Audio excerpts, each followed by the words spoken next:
શું તમે જાણો છો મહાકાળીમાં પાવાગઢ છોડી અને ક્યાં ગયેલા? જી હા, જ્યારે પતઈ રાજાએ મહાકાળીમાં ઉપર નજર ખરાબ કરી ત્યારે કાળીમાં પાવાગઢ છોડી અને આ જગ્યાએ આવીને વસેલા. આ ગામના મજૂરો પાવાગઢમાં કામ કરતા હતા અને માતાજીને એટલે જ આ જગ્યાથી પ્રેમ થઈ ગયો અને અહીંયા આવીને વસ્યા. અહીંયા માતાજીની જે મેઇન મૂર્તિ આપણને બધાને બતાવવામાં આવે છે એની પાછળ માતાજીની સ્વયંભૂ મૂર્તિ છે અને એ એટલી અદ્ભુત મૂર્તિ છે કે હું એનું વર્ણન ના કરી શકું, કેમ કે મેં એ જોયેલી છે અને જે એકવાર જોશે એ માતાજીનું ભક્ત તો જરૂર બની જશે. અહીંયા અઘોરીઓએ માતાજીની સેવા કરેલી છે. એવું કહેવાય છે કે અહીંયાથી 7 અલગ અલગ રસ્તા નીકળે છે. એક રસ્તો ભવનાથ, એક રસ્તો પાવાગઢ, એક રસ્તો બીજી જગ્યાએ, આવી 7 અલગ અલગ જગ્યાએ નીકળે છે રસ્તા.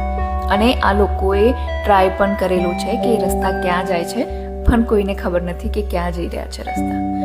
આ જગ્યા માતાજી માટે અને આધ્યાત્મ માટે તો છે જ, પણ જોડે જોડે એટલી સુંદર અને અદ્ભુત જગ્યા છે કે એકવાર તમે અહીંયા આવશો તો તમે અહીંયા વારંવાર આવશો, તમને અહીંયાથી પાછા જવાનું જ મન નહીં થાય. આ જગ્યા આપણી ખૂબ નજીક છે, આપણા ગુજરાતમાં છે, તો આ જગ્યાની મુલાકાત લેવી તો જરૂર બને છે.